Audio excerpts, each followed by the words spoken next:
নমস্কার, পশ্চিমবঙ্গের ঘরকন্যার একটি ব্লগে আপনাদের স্বাগত। কেমন আছেন সবাই? সকাল হয়ে গেছে, আমি ঘুম থেকে উঠে আমার যাবতীয় কাজ করে নিয়েছি। সেই কাজগুলো আমি ভিডিও করতে পারি না, কারণ আমি একা মানুষ, আমার সময় হয়ে ওঠে না। আর দেখুন, কালকের ঝড় বৃষ্টির পর আজকে সকাল হয়ে গেছে।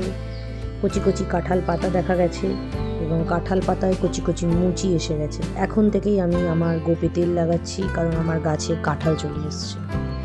ঠিক ধরেছেন, সজনে গাছে ফুল হয়েছে, কিন্তু আমি এটা নিতে পারছি না, কারণ এটা অন্য লোকের বাড়ির গাছ। এই জন্য আমার বর বলছে সজনের ফুলের বড়া খেতে বেশ ভালোই লাগে। তাহলে সজনের ফুলের বড়া তোমায় খেতে হবে না, তুমি এখন মুড়ি ছাতু খাও। আমি কি রান্না করেছি দেখে নিন। আমি বসে থাকি না সকাল থেকে, আমি কাজ করি। আজ পুঁই মিটুলি, ডাল, ভাত, আচার এবং আলু ভাজা। সকাল সকাল কাজ করার কারণ, আজ আমি মন্দির যাব। আজ আমি যাব আমার আরাধ্য দেবতার মন্দির, হনুমান ঠাকুরের মন্দির। এটি মাদ্রালে অবস্থিত এবং এখানে নাকি বলে হনুমান ঠাকুর লঙ্কা থেকে আসার সময় যখন বিশ্রাম নিতে এসেছিলেন, এখানে হনুমান ঠাকুর বিশ্রাম নিয়েছিলেন।